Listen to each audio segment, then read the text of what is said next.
Hi I'm కృష్ణుడు అండి. ఈరోజు బిగ్ ఎఫ్ఎం 92.7 దగ్గర ఉన్నాము.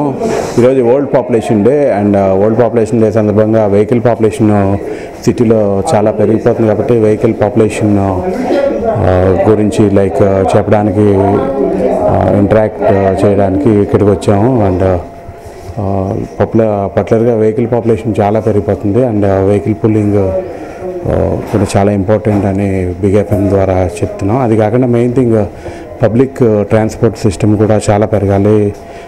ఎందుకంటే most of us all are depending on వెహికల్స్లో ఎక్కువ డిపెండ్ అవుతున్నాం public transport.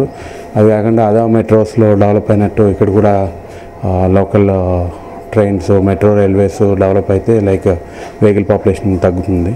The main thing public transport system పెరగాలండి. పబ్లిక్ ట్రాన్స్పోర్ట్ అది కాక మెయిన్ థింగ్ రోడ్స్ అండి. If you go to other countries first roads design చేసి ఆ తర్వాత ఇల్లుకు పర్మిషన్ ఇస్తారు. అక్కడ ఇఫ్ యూ సీ కొత్తగా డెవలప్ అయ్యే మాదాపూర్ ఈ మధ్య డెవలప్ అయిన సిటీస్ అక్కడ కూడా ఎక్కువ పాపులేషన్ ఉంటుంది. అంటే ముందే మన ఫ్యూచర్కి సరిపడా ఎంత రోడ్స్ ఉండాలో అంత డిజైన్ చేసుకుని ఆ తర్వాత మిగిలినట్లు పర్మిషన్ ఇస్తే అక్కడ కూడా వెహికల్ పొల్యూషన్ తగ్గుతుంది డెఫినెట్గా.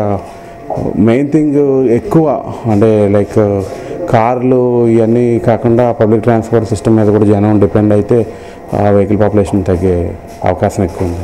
హైదరాబాద్లో ఇప్పుడు మన బస్సెస్ కావాలంటే బస్సెస్లో ఎక్కడం కూడా కష్టం. బస్సెస్ కూడా ఎక్కువైపోయినాయి, ప్లస్ ఎక్కువ సరిపోవట్లేదు జనానికి. మెయిన్ ట్రైన్ అయితే లోకల్ ట్రాన్స్పోర్ట్ చాలా ఈజీ అండి మనం వెళ్ళడానికి. కానీ ఇప్పుడు మీరు బొంబాయిలో చూసిన ఏ స్ట్రీట్కి ఆ స్ట్రీట్కి లోకల్ ట్రైన్స్ ఉంటాయి కాబట్టి ఒక దగ్గర నుంచి ఒకరికి వెళ్ళటం చాలా ఈజీగా ఉంటుంది, ప్లస్ పొల్యూషన్ ఉండదు.